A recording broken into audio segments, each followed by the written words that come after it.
আসসালামু আলাইকুম ওরহমতুল্লাহি ওয়াবারাকাতুহু।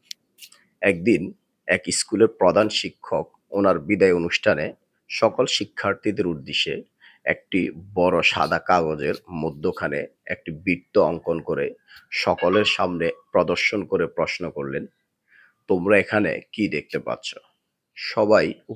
সবাই উত্তর দিলেন, একটি ছোট্ট বৃত্ত দেখতে পাচ্ছি। প্রধান শিক্ষক বললেন, আর কিছু দেখতে পাচ্ছ না? সবাই বললেন, না। তখন প্রধান শিক্ষক বললেন, এই যে আস্ত সাদা কাগজটিকে তোমরা দেখতে পাচ্ছ না?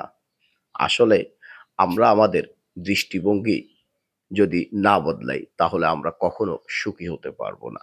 দেখো, আমাদের জীবনে এরকম অনেক সফলতা আসে যা এই আস্ত সাদা কাগজটির মতন, এবং অনেক ব্যর্থতা, অনেক দুঃখ দুর্দশা আসে যা এই ছোট্ট বৃত্তটির মতন।